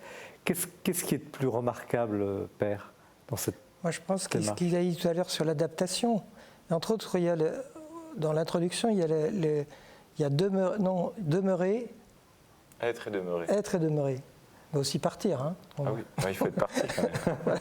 Mais le fait de ce verbe demeurer me paraît aussi très important. Parce qu'en fait, c'est une véritable aventure spirituelle. C'est le spirituel qui devient charnel. C'est Peggy, hein. C'est Peggy. Ça, c'est sûr. Voilà. Et puis aussi la découverte. Moi, au Vietnam, il y a une paroisse dont vous parlez qui est Sapa, Oui. où ils ont été 58 ans sans curé et ils ont gardé la foi. Et moi, ça me dit quelque chose de très fort parce que le curé d'Ars avait dit « Laissez une paroisse 20 ans sans prêtre et on y adorera les bêtes ». C'était peut-être vrai à l'époque où il était dans la Dombe, mais c'est pas vrai. C'est une phrase qui ne peut pas être généralisée. Elle est contextuelle. Et on voit des communautés comme ça, moi, ça me... Voilà, on est dans l'émerveillement. David Gaillardon, entre l'exploit et la liberté et l'élan spirituel, qu'est-ce qui J'ai trouvé que c'était un livre de rencontre et un livre de foi, mais foi au pluriel. Parce qu'en fait, vous vous êtes confronté à la fois de tas de gens qui souvent vous ont fait porteur d'un message. Vous le disiez tout à l'heure, on vous invitait à aller prier pour eux à Jérusalem. Et il y a comme un passage de relais et vous rapportez quelque chose vous-même de tous ces gens pour nous tous aujourd'hui quand on lit l'ouvrage. Et je crois que là, il y a une flamme, voilà, une flamme qui est un peu celle dont le curé d'Ars avait peur qu'elle s'éteigne. Eh bien, elle est dans le livre. Alors tout à l'heure, Père, je vous ai posé la question, qu'est-ce que c'est qu'être catholique? Alors je vous pose la question, je vous la pose à tous les trois. Qu'est-ce que c'est que la catholicité? Ce grand mot, cette géopolitique catholicité au sens universel. Donc, Paul Bableau, vous avez serré les mains de tant de chrétiens sur ce parcours. Vous avez ri, vous avez pleuré, vous étiez avec eux, vous avez bu le café, le thé, dans les endroits les plus humbles possibles aussi. Qu'est-ce que c'est que la catholicité? Alors j'aimerais revenir moi sur nos frères d'Orient parlent, en fait nous on parle souvent de catholiques romains, ouais. Mais eux parlent de latin. Et je pense que c'est quelque chose qui est important pour resituer les choses. Et nous sommes finalement des latins, des chrétiens latins. Et donc le catholique, il est beaucoup plus large que l'image que nous en avons habituellement. Donc c'est vraiment celui qui est universel, c'est celui qui parle à tout le monde, hein, le catholique. Donc c'est celui qui ouvre son cœur à l'autre à chaque instant. Vous ne m'avez, j'avais soif, vous ne m'avez pas donné à boire, mais finalement c'est celui qu'on ne doit pas être en tant que catholique. On doit donner à boire, on doit donner à manger. Vous avez été reçu comme un frère partout. Partout. C'est impressionnant et même par des catholiques, par des orthodoxes, par des musulmans, des bouddhistes. Il y a vraiment en Asie cette dimension de l'accueil. J'ai quand même bien vu en arrivant en Europe qu'effectivement on a changé de mode de pensée, de mode d'accueil. Même si je pense en Serbie, notamment au monastère de Visoki Dečani, où les orthodoxes, les moines orthodoxes, je veux dire, moines orthodoxes lourds, revendicatifs oui. De leur orthodoxie, m'ont accueilli en me disant mais tu reviens quand tu veux et tu es le bienvenu et tu es un frère pour nous parce que voilà, ils ont compris, ils savent très bien qu'il faut passer au-delà de nos différents théologies qui sont finalement minimes. Donc qu'avez-vous compris de l'Église? Qu'elle est une, mais avec plein de diversité. Père Beau, catholicité. Oui, bah c'est un mot. Là, je dérange le théologien, hein, j'en profite. C'est un mot que je creuse dans le livre. Oui. C'est vrai que c'est l'universalité. Et c'est vrai que l'universalité a deux dimensions, on pourrait dire en extension et en compréhension. C'est-à-dire, extension, c'est la diversité des styles, des cultures, des langues légitimes et tout. Hein. Mais en compréhension, c'est la plénitude de la révélation que Dieu nous donne, avec toutes les facettes, si vous voulez. C'est-à-dire qu'au lieu de dire ça ou ça, on dit ça et ça. C'est-à-dire qu'il y a un englobant qui n'est pas sectaire, qui pense que toute vérité a sa place dans une totalité organique qui est comme le corps du Christ, quoi. Hein. C'est ça. Oui, il n'y a pas d'opposition, au fond, voilà. Tout se complète. Oui, et c'est quand même l'unité, la plus grande difficulté, c'est l'unité. Puisque Jésus a prié pour l'unité, il n'a pas prié pour la diversité. Hein. on peut le dire. Donc le défi, c'est l'unité. Mais c'est vrai qu'on est quand même émerveillé de voir qu'il y a une unité à un certain niveau quand il y a cette hospitalité et quand il y a une certaine intériorité et profondeur spirituelle. David Gaillard, donc, comme historien et observateur, journaliste, la catholicité, je vous pose aussi la question, comment pourriez-vous la définir, l'évoquer, à travers, évidemment, ce récit? Effectivement, comme une communauté universelle, avec une dimension, deux dimensions qui me plaisent beaucoup, à la fois une communauté très féconde, et puis, ça me ramène un peu à l'ouvrage, cosmopolite, voilà. Mais je crois que cette communauté, elle est universelle, effectivement. Elle se reconnaît à travers ses différences dans la révélation du message chrétien. Le seul universalisme qui a réussi, hein, c'est ça oui. dans la traduction. Tout à fait. Alors il y a un autre aspect on pourrait parler évidemment de livres toute la soirée, mais il faut garder du temps pour David Gaillardon. Restez bien avec nous, on va en parler très très vite. Et d'ailleurs, ça introduira d'ailleurs un peu le propos, c'est la question de la pauvreté. En quelques mots, parce que c'est la fin de ce plateau, vous avez quand même vu des gens dans la misère ou presque. Qu'est-ce que vous pouvez dire à nous, qui sommes comblés de biens? Ici, on a des livres, mais ça pourrait être de la nourriture, des choses comme ça. Qu'est-ce que vous avez compris sur ce thème de la pauvreté, au fond? J'ai compris que l'essentiel n'était pas d'amasser pour d'hypothétiques réserves, qu'il est important de vivre l'instant présent, de vivre intensément chaque instant pour aussi pouvoir le partager, le donner. Et une joie n'est bonne que partagée. Donc c'est aussi ça que j'ai pu observer auprès de ces personnes qui étaient peut-être pauvres, matériellement parlant, mais qui étaient tellement riches de joie, riches de tout ce qu'elles pouvaient faire, de tout ce qu'elles pouvaient offrir. Et c'est ça qui m'a profondément marqué. Père Beau, vous l'abordez la question dans votre livre, on ne va pas revenir, parce qu'on avance dans l'émission évidemment. Oui. Ce thème de christianisme, pauvreté, Oui. beauté de la pauvreté, même sans en faire non plus un idéal, parce que... Je pense qu'en m'inspirant aussi de ce qu'il dit, les moyens pauvres, c'est-à-dire que l'Église peut bénéficier de moyens riches, très puissants, y compris la télévision. Et merci à Cathéo quand même. Ça permet de vous rejoindre dans votre salon ce soir. Mais le plus important reste quand même la base, le fondamental, c'est les moyens pauvres. Et ça, c'est quand même l'enseignement des églises les plus démunies. On voit des merveilles. Les moyens pauvres. Donc il faut se méfier quand même. Je parle depuis Versailles, on est très favorisés. Hein. Parfois, on se dit on n'a que des problèmes de riches, voyez. Ouais. Donc, le moyen pauvre, c'est un esprit de pauvreté. Ça ne veut pas dire qu'on n'a pas le droit d'user de moyens plus puissants de la modernité, mais il faut être méfiant et donner une priorité aux moyens pauvres. Alors merci Père, c'est un thème que nous allons aborder dans le plateau qui arrive avec le livre de David Gaillardon, justement ce contraste entre la richesse, la richesse culturelle également et finalement une situation de relative pauvreté, un thème passionnant. Restez bien avec nous. Merci à Paul Bableau pour ce fantastique récit qui n'est beaucoup plus qu'un récit du Mékong à la place Saint-Pierre, donc 20 000 km à la rencontre des chrétiens, chez Éditions Première Partie. Nous retrouvons à l'instant Bertrand Deschamps qui nous présente le portrait du mois et vous n'allez pas être déçus.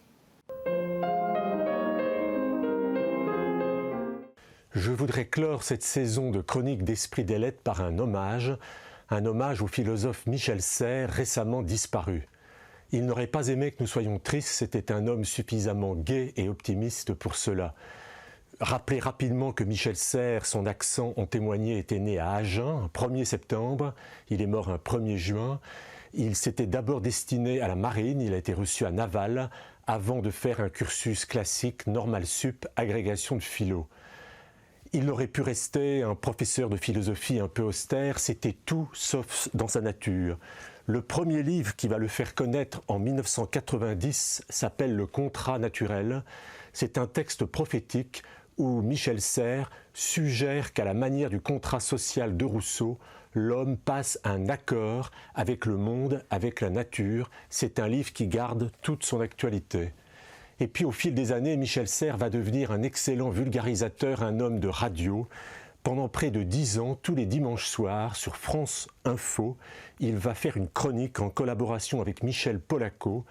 Toutes ces chroniques sont publiées en 6 volumes et c'est absolument passionnant de voir le regard que jette le philosophe sur l'actualité et les événements du monde. Et puis comme Michel Serres était un esprit large et curieux qui s'intéressait à tout, il a multiplié des publications très diverses et variées. Un superbe livre sur les anges, mais il s'est aussi intéressé aux yeux, à la musique et aux ponts. Très beau livre qui s'appelle « L'art des ponts ». Et Michel Serres était aussi un homme d'amitié et de relations. C'est lui, par exemple, qui a accueilli son ami René Girard sous la coupole à travers un très beau texte qui s'appelle Le tragique et la pitié, où il y a d'une part le discours de René Girard, puis la réponse que fait Michel Serres. Michel Serres a été aussi un grand ami d'Hergé. Il a fait une analyse très fine de l'aventure de Tintin, Les bijoux de la Castafiore, avec un regard philosophique et psychologique. Et puis Michel Serres, c'était l'homme de tous ces petits livres, publiés aux éditions du Pommier, une longue fidélité à son éditeur. Le plus connu, bien sûr, c'est Petite Poussette, qui s'est vendu à plus de 200 000 exemplaires. Là aussi, c'est un texte prophétique où il parle de la nouvelle culture numérique et de son influence sur les jeunes, l'éducation et la société. Jusqu'au bout, il aurait été un homme optimiste, un homme qui aimait la compagnie. Il a terminé par 2 petits livres, provocateur comme titre, C'était mieux avant, où il montre que pas du tout, ça n'était pas mieux avant. Et puis, paru il y a quelques mois, Morales espiègles. Il me plaît de conclure sur ce mot qui lui allait si bien d'espiègle et de souhaiter à tous nos téléspectateurs un été très espiègle. Merci Bertrand pour ce portrait. Nous poursuivons cette passionnante émission avec David Gaillardon qui publie chez Lacurne La beauté et la grâce, itinéraire d'un aristocrate européen, Alex Jewuski. Je ne sais pas si je prononce bien son nom, vous allez me le dire tout de suite.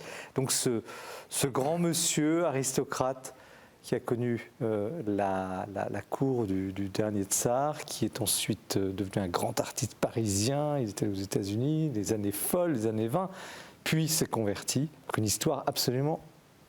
On n'aurait pas pu l'imaginer. Tout est authentique. Et tout est authentique. Oui. Alors, vous l'avez écrit, un petit mot sur vous, David Gaillardon. Écoutez, je suis historien, journaliste, et il se trouve que pour des raisons familiales, je suis très attaché à tout ce qui est l'histoire de l'Europe orientale. J'ai eu la chance d'avoir une enfance voyageuse et de franchir le rideau de fer à une époque où l'Europe était hémiplégique. Il faut se réjouir de la fin. C'est-à-dire coupé en deux. Tout à fait, avec ce rideau de fer qu'on pouvait franchir sous certaines conditions. C'était assez compliqué. Et de ces voyages, de mon goût pour l'histoire, j'ai gardé un attachement pour ces pays qui souvent ne sont plus les mêmes que ceux que j'ai connus à l'époque, qui sont devenus des démocraties. Ça, il faut s'en réjouir, même si c'est encore des modèles souvent perfectibles. Et je trouve que je dirige une collection chez Lacurne qui est tournée vers les récits, les mémoires, en grande partie de ces familles de l'Europe orientale. Qui ont tout perdu qui pour la plupart ont absolument tout perdu, mais ont gardé des choses immatérielles, et notamment dans le cas des familles polonaises, puisque l'ouvrage là concerne un aristocrate russo-polonais. Je suis stupéfait de voir comment ce qu'on appelle la haute émigration polonaise a su garder sa foi, bien sûr, mais sa langue, souvent deux générations après avoir quitté la Pologne, et une très grande réactivité, une très grande proximité de toutes ces familles dispersées souvent dans toute l'Europe, voire au-delà. Alors comment avez-vous rencontré, en quelque sorte, même si vous ne l'avez pas rencontré, je ne pense pas en termes d'âge, mais Alex Jewuski, est-ce que c'est quelqu'un qui vous a conduit? Oui, tout à fait. Je n'ai jamais connu le père Jewuski puisqu'il est mort en 1983. J'étais étudiant en Sciences Po et l'aumônerie était tenue par un dominicain, le père de Spéville, qui, échangeant avec moi et apprenant que j'avais beaucoup voyagé en Europe orientale et que j'aimais beaucoup les Balkans, la Baltique ou ces régions, m'a dit mais il faut absolument que tu lises les souvenirs d'un de nos religieux qui était un ancien prince russe, le père Jewuski, ça va te plaire. Et effectivement, Jewuski a publié en 1976 chez Plomb ses souvenirs. Il était déjà très âgé, l'ouvrage est mal construit mais passionnant. La mémoire est un peu défaillante, il y a beaucoup d'approximations, mais cet ouvrage m'avait énormément marqué. Dans les années 90, il n'y avait pas encore Internet, donc on peinait à faire des recherches, notamment pour des gens qui appartenaient à la diaspora et qui avaient laissé derrière eux dans des pays qui étaient devenus autre chose que ce qu'ils avaient connu, toutes leurs archives et tous leurs biens. Et puis patiemment, pendant des années, dès que j'ai trouvé des choses concernant Jewuski, soit des dessins, soit des illustrations, je les ai achetés. Les prix à l'époque étaient très peu élevés. Et puis avec Internet, il a été plus facile d'être en contact avec des institutions, etc. Vous avez travaillé dans les archives, vous avez... Alors je remercie l'ordre dominicain, puisque le père Jewuski étant devenu dans la deuxième partie de sa vie dominicain, la province dominicaine de Toulouse m'a laissé un accès complet aux archives un peu lacunaire, mais quand même fort riche du père Gévouski. Puis ensuite, il y a une correspondance énorme, notamment avec Jacques Maritain, nous en parlions tout à l'heure. J'ai rencontré beaucoup de représentants de ces familles alliées à Gévouski. Je pense à Isabelle Dornano, que je salue parce que je sais qu'elle est une fidèle de votre émission. Alors nous la saluons, voilà. Elle nous regarde sans doute. Et qui était très bienveillante pour ce projet depuis le début. C'est une vie extraordinaire. Est-ce que vous avez eu des sources spéciales en Russie? Est-ce qu'il y a encore des archives peut-être de cette première période? Par l'association de l'entraide de la noblesse russe, j'ai pu avoir accès à certains documents, mais moi-même je ne parle pas et je ne lis pas le russe. Donc je me suis surtout attaché à tout ce qui était sa période française. De toute façon, comme Gévouski le dit lui-même, il est né dans une famille de la grande aristocratie russo-polonaise. Sa famille possédait des dizaines de milliers d'hectares et des dizaines de milliers de serfs, même si on avait aboli le servage, on agissait souvent avec ces paysans de la même manière qu'un siècle avant, et on ne parlait pas le polonais et on parlait à peine le russe. Ces familles ne s'exprimaient et n'écrivaient qu'en français.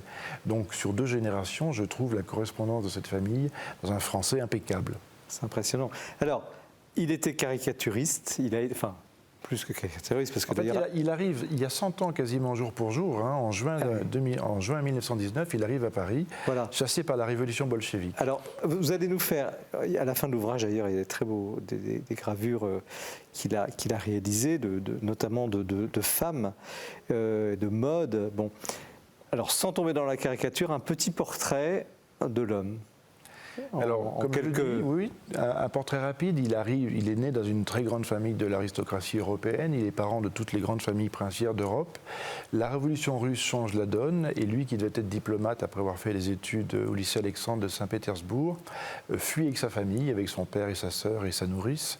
Il décide de s'installer à Paris avec quelques billets de 1000 francs en poche de son propre aveu. Et là, en une dizaine d'années, le jeune aristocrate ruiné va faire à nouveau fortune en devenant un illustrateur réputé. C'est l'époque des ballets russes. Il y a une espèce d'engouement pour tout ce qui est russe ou slave. Il est protégé par Misia Sert, qui est une muse et une mécène importante de cette époque. Il fait jouer ses connexions familiales, mais il fait jouer surtout son talent. Et il devient un illustrateur pour de grandes revues comme de Tatler, l'Illustration, Femina. Il double cette activité d'illustrateur de mode d'un métier, d'une activité de portraitiste mondain. Alors il est totalement oublié aujourd'hui, même si les cours commencent à monter un peu en vente publique depuis quelques années. On vous le souhaite. Je vous le souhaite à tous ceux qui aiment cette œuvre. Et il est devenu un portraitiste mondain. Il a fait des portraits des plus belles femmes de son temps, en France, aux États-Unis, en Grande-Bretagne. Très demandé. Très demandé, et il passait pour être le peintre le plus cher du monde à l'époque. Mais il est vrai qu'il avait une attachée de presse qui avait un abattage incroyable et qui était capable d'écrire des papiers contre toute vérité, qui s'appelait Elsa Maxwell, qui a fait une certaine carrière dans les médias ensuite, et qui, lorsqu'elle avait un client, défendait sa réputation en disant que le noir était blanc et que le blanc était noir. Elle écrivait dans des revues populaires aux États-Unis. Elle a médiatisé toute sa carrière, elle a préparé son départ pour les États-Unis, après qu'il ait fait à peu près le tour de toutes les grandes familles européennes. Alors là, on est dans les années 20. Dans les années 20, c'est les années folles, parce que vous décrivez ces journées. C'est l'apogée économique de l'après-Première Guerre mondiale. Lorsqu'il arrive à Paris, on est en train de signer le traité de Versailles. Donc tous les diplomates sont à Paris. Paris n'est qu'une fête pour des diplomates d'un côté, mais pour des Américains qui veulent s'amuser. Le dollar permet de vivre en France de manière somptueuse. Tout le monde est à Paris. Il y a énormément de réfugiés russes. Donc Paris est une ville cosmopolite. Capitale du monde à cette époque-là. La capitale du monde, donc au plan diplomatique, au plan de la mode, au plan des médias. Vous le rendez très bien d'ailleurs, parce qu'on vit cette vie. C'est la création du bœuf sur le toit, ce sont les ballets russes, c'est une vie mondaine effervescente, tout le monde parle français encore dans toutes ces familles. Et tous les soirs on sort et le champagne coule à flot. Enfin, c'est ce qu'on appelle la tournée des Grands-Ducs. Il est lui-même l'ami de Félix Yusupov, il est l'ami de tous les Grands-Ducs et toutes les grandes-duchesses. Et toi, c'est pas chrétien tout ça, alors qu'est-ce qui se passe? Alors il n'est pas il est d'abord né orthodoxe. Il s'est converti une première fois lorsqu'il est combattant durant la Première Guerre mondiale.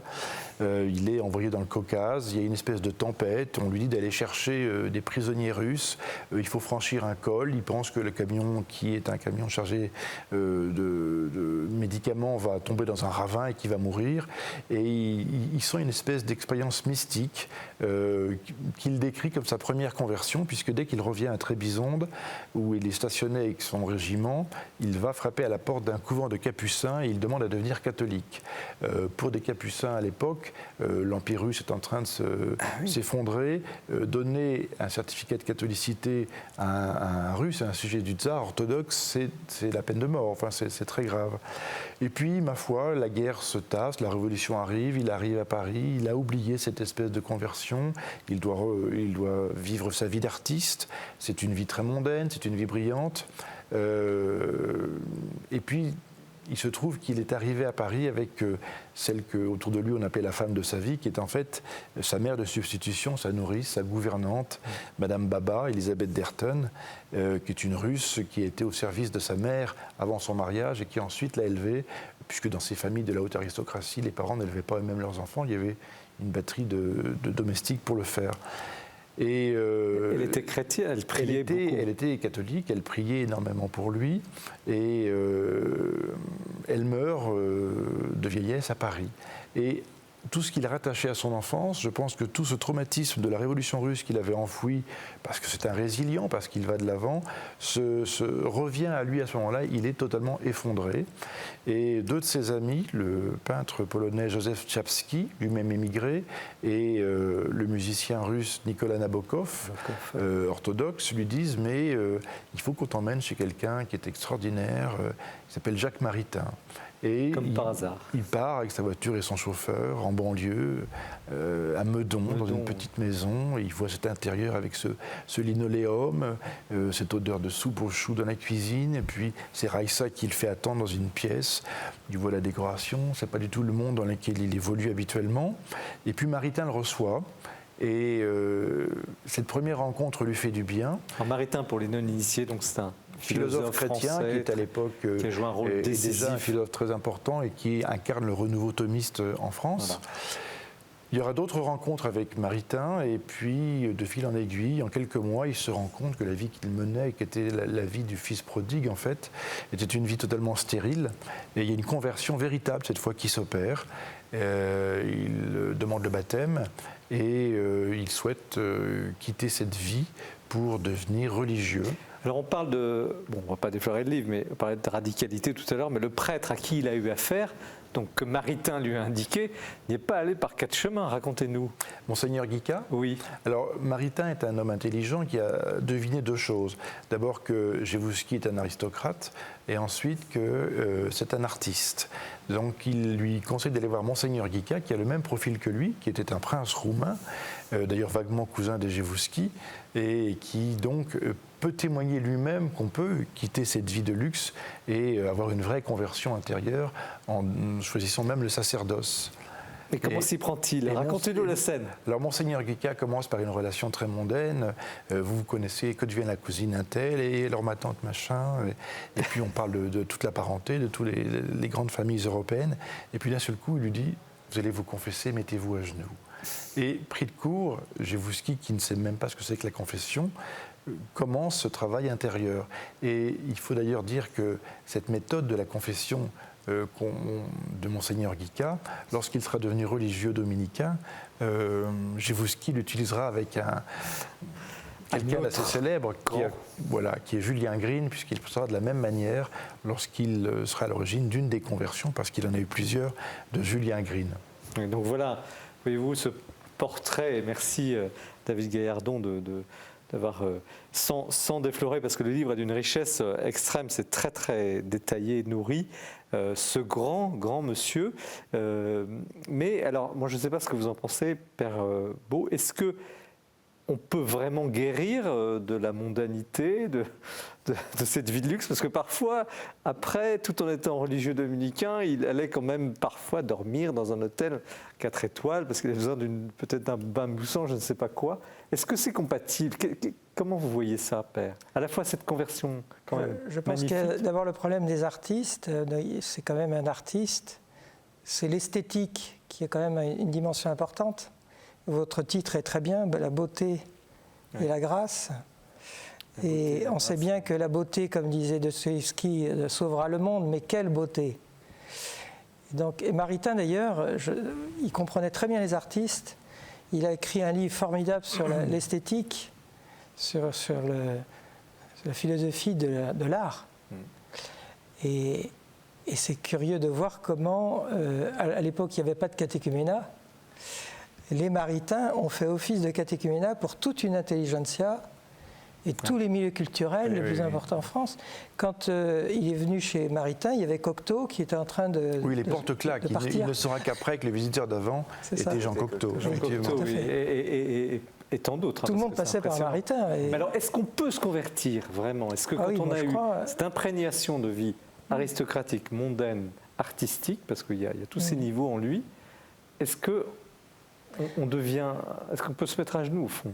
Je pense oui, et je crois qu'il a fait un travail énorme sur lui-même. Il a été un religieux dont le parcours, je parle en tant que laïc, est un parcours sans faute.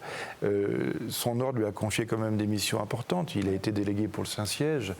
Il a surtout été à l'origine de la Constitution qui a permis aux moniales dominicaines d'entrer dans le XXe siècle et d'aborder la modernité avec les exigences de moniales. Mais il était très exigeant lui-même, comme maître des novices. Il avait une vision de l'ordre dominicain qui était finalement très monacal, très monastique. Et il a été un père maître sans doute trop sévère. Mais vous le racontez très bien. Mais il avait une vision esthétique du monde, effectivement, qu'il a gardée jusqu'au bout. Encore une fois, c'est un religieux avec une très très forte spiritualité. Et Jacques Maritain, lorsqu'il organise les rencontres de Kolbsheim après-guerre, chaque année, a dans son système, je dirais, comme rouage important, le père Gévouski. Et les rencontres de Kolbsheim, c'est en Alsace. Hein, tout à fait, près de Strasbourg. Près de Strasbourg. Je pense qu'il y a quand même des limites. Par exemple, il parle du froid, qu'il avait beaucoup de mal à supporter. Hein. Il y en a qui ont moins de mal à supporter le froid. Probablement, oui. Enfin bon, Paul Bableau, alors vous voyez cet exemple. Vous avez votre âge, donc moins de 30 ans. Comment ça vous inspire, ce parcours extraordinaire d'un monsieur qui n'aurait peut-être jamais dû devenir finalement religieux dominicain? Oui, alors moi je ne connaissais pas Alex Gévouski avant de voir ce livre. Je vois beaucoup de similitudes dans sa conversion avec le bienheureux Charles de Foucauld, finalement, qui, venant d'un même milieu, enfin du même type de milieu en tout cas, voilà, aristocratique, beaucoup de fêtes, etc. Et qui finalement, du jour au lendemain, l'abbé Huverlin qui lui dit « mais mettez-vous à genoux, confessez-vous, j'ai jamais fait ça, ou ça fait 30 ans que j'ai pas fait ça, ben vous allez voir, ça va très bien se passer ». Et oui, ça m'inspire et je me dis qu'il y a, c'est jamais perdu. Le Seigneur a toujours encore une cartouche derrière pour convertir les âmes. Père, c'est pas un peu osé quand même de dire vous avez un monument devant vous, en plus il mesurait 2 mètres. Presque 2 mètres, oui, c'est un dandy, mais c'est un dandy géant, un colosse. Comme ça, de lui dire de but en blanc, à genoux. Oui, merci d'avoir rappelé Charles de Foucauld, qui a vécu la même chose. Oui, tout à fait. Qui était aussi un très bon vivant. Un bon vivant. De toute façon, on le voit en photo ascétique, mais à l'époque, il était grand amateur de champagne. C'est un peu courbe la tête, fier si cambre. Enfin, voilà. Mais je pense qu'il y a une grande sagesse, mais en même temps, c'est risqué. Il faut savoir discerner si c'est le bon moment et si c'est bien adapté à cette personne. Mais justement, il semble que c'est le cas. Est-ce que c'est de fait. Est-ce que c'est pas adapté à des gens dont l'orgueil serait peut-être un peu démesuré, que c'est la seule façon finalement de les asseoir? Je pense que c'est un acte d'humilité qui est inscrit dans le corps, puisqu'on s'agenouille, et dans une démarche qui coûte et qui fait finalement beaucoup de bien, qui est libératrice. Mais le confesseur le sent, ça? Le prêtre, quand il lui a dit ça, il était Ouais. inspiré quand même, non? Mais je pense qu'il a misé sur le fait que cette personne était quand même dans un grand travail et une grande recherche intense, hein, de conversion. Alors, est-ce qu'il y a une contradiction, je reviens au thème de la pauvreté, on en a parlé tout à l'heure, entre, bien sûr, il a abandonné sa vie, mais il avait quand même un certain train de vie, même religieux, vous le dites. C'est-à-dire que c'est comme la manne dans le désert. Il a su trouver de l'argent, il est entré dans un ordre mendiant, il ne s'interdisait pas de temps à autre un certain confort, mais il a fait avoir à l'ordre dominicain énormément d'argent pour des fondations, pour des œuvres, pour des travaux dans des couvents. C'est pas quelqu'un qui amasse pour lui. Voilà, il est vrai que fréquentant un certain milieu, lorsqu'on avait besoin d'argent, c'est plus lui qu'on envoyait. Alors il y a des choses étonnantes que je raconte dans le livre, mais il est à un moment nommé à Fribourg, il restera à Fribourg durant un moment assez long, puisque la guerre les surprend, la Seconde Guerre mondiale, et par conséquent, il est toujours resté en Suisse, les communications sont coupées. Il se constitue évidemment un carnet d'adresses dans le réseau de l'aristocratie suisse, parce qu'il y a une petite aristocratie suisse, et dans le milieu bancaire, qui lui permettra effectivement d'activer ses réseaux quand l'ordre dominicain aura de l'argent, et aura besoin d'argent, mais il le fera aussi pour l'ordre. Père, comment vous, en tant que théologien, Je pense prêtre, à saint Paul qui disait « Je sais me priver et je sais être à l'aise ». il disait ça, saint Paul. Oui, saint Paul, il a une formidable liberté d'esprit où il ne fait pas d'idéologie sur des exigences matérielles en tant que telles, si vous voulez. Parce qu'on a l'impression, vu de l'extérieur, que l'Église, là-dessus, n'est pas à l'aise, au fond. Mais il y a plusieurs Jamais à l'aise, je vous donne Il y a la plusieurs charismes. Je pense que tout le monde n'est pas Mère Teresa. Hein. Et je pense qu'il y a plusieurs manières de réaliser l'esprit de pauvreté, qui est surtout un esprit de partage et pas d'appropriation. Oui, tout à fait. Donc se désapproprier fait partie, même si on gère des choses qui peuvent être assez importantes. Moi, j'ai rencontré une économe des Petites Sœurs de Bethléem. Vous rentrez dans un ordre religieux et vous gérez les sous d'un ordre contemplatif très, très radical. Hein. J'ai jamais vu une mystique pareille. Extraordinaire, Donc il cette n'y a pas femme. de contradiction quand c'est donné, Voilà. au fond, au Oui, service. je pense. Paul Babelot, je vous ai coupé la parole presque là-dessus. Non. Vous aviez envie d'intervenir. Oui, mais voilà, c'est cette idée du but. Je veux dire, l'argent reste un moyen. Et puis aussi, replaçons, je pense, dans le contexte de l'époque, de ce début du XXe siècle, où nous, on le voit avec nos yeux d'aujourd'hui, de 2019, où voilà, c'est un peu la mode de dire il faut que l'Église soit pauvre, sauf qu'il y a aussi un moment, l'Église a besoin d'argent pour la mission. Et moi, je trouve qu'il n'y a aucun complexe à aller demander de l'argent pour la mission, pour sauver des âmes. Et s'il faut 1 milliard pour sauver une âme, je pense que ce milliard, il vaut le coup. Alors, à propos de richesse, il n'y a pas que la richesse matérielle, il y a la richesse culturelle. Ce livre déborde à la fois de références par les gens, les artistes qu'il a côtoyés, qu'ils soient musiciens, peintres, écrivains, poètes, enfin auteurs de toutes sortes. Et puis, on est dans une époque où il semblait que le christianisme et l'Église catholique en particulier étaient très à l'aise avec. On a parlé de Maritain. Il y avait une sorte de symbiose. Un peu un âge d'or Voilà, entre Il y a un renouveau la très culture. fort. Oui, il y a un renouveau des années 20. voilà, à partir de ça, aujourd'hui, est-ce qu'on n'est pas dans une sorte de carence dans ce domaine-là, de désert? Est-ce que l'Église, est-ce que le monde artistique, le monde culturel a déserté l'Église? Difficile à dire, mais c'est moins foisonnant et c'est moins, comment dire, brillantissime que ce qu'on a vu dans cette époque-là, c'est vrai. Mais est-ce qu'il y a un espoir Mais il possible y en sur a, ce il y a- plan? Vous sûr. qui avez un regard d'historien aussi, est-ce que vous pensez que l'Église pourrait renouer, se Bah, réconcilier, écoutez, attirer à nouveau un monde Il y a des artistique? obsèques que nous avons tous en mémoire, ce sont les obsèques de Johnny Hallyday à la Madeleine. Il n'y a jamais eu autant de monde pour entrer à la Madeleine qu'au moment des obsèques de Johnny Hallyday. Et dans les mois qui ont suivi, je crois qu'il y a encore, jusqu'à aujourd'hui, des tas de gens qui n'étaient jamais entrés dans une église et qui vont à la Madeleine parce qu'il s'y est passé quelque chose. Voilà, ça pose question. Ça nous a posé tous questions, je pense, en tant que catholiques, mais je pense que ça pose aussi visiblement des questions à des gens qui ne s'en posaient pas. Et c'est plutôt bon signe. Paul Babelot? Oui, Johnny Hallyday était, je pense, quand même la seule personne qui portait, à part les évêques, une croix pectorale. C'est quand même... je pense qu'on doit réinvestir ce champ culturel qu'on a trop longtemps abandonné. Et on y va petit à petit. Mais c'est sûr, c'est difficile. Mais de toute façon, il n'y a pas de mission facile. Donc c'est difficile, mais la mission d'à côté aussi, elle est difficile. Donc allons-y. Allons-y, et je pense que l'Église a clairement un message à faire passer. Il suffit d'aller partout dans le monde entier, dans des églises. Vous verrez bien qu'il y a des tableaux, il y a des crucifix, il y a des choses absolument magnifiques. Le couvent, dont j'ai oublié le nom, là, qui a été décoré par Fra Angelico, je crois que c'était à Florence, voilà, oui, c'est ça, qui est un exemple parfait de ce que l'Église peut apporter à l'art et aujourd'hui justement doit mettre en valeur pour expliquer la théologie. Et on a une théologie fabuleuse par l'art, utilisons-la. Alors ce soir, vous avez, non pas avec des pinceaux, mais avec des crayons, des blocs-notes, écrit des livres. Vous avez au fond contribué à ce travail de culture. C'est aussi le sens de cette émission et nous vous remercions encore de votre fidélité. Et donc merci pour cet apport, donc David Gaillardon. La beauté et la grâce, effectivement, le titre résume tout.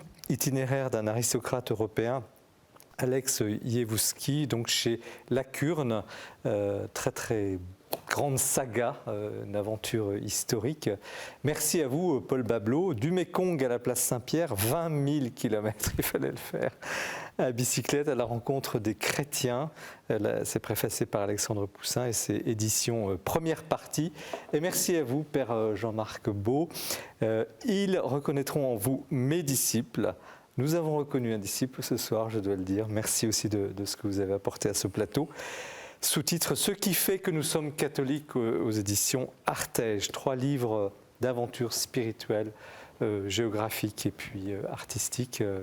C'est un peu le programme de l'été. Merci de votre fidélité. L'émission, vous la retrouvez évidemment sur les sites de KTO, du Jour du Seigneur et de la Procure. Nous nous retrouvons en septembre. Patience, je vous souhaite d'excellentes vacances si vous pouvez en prendre. Très bonne soirée.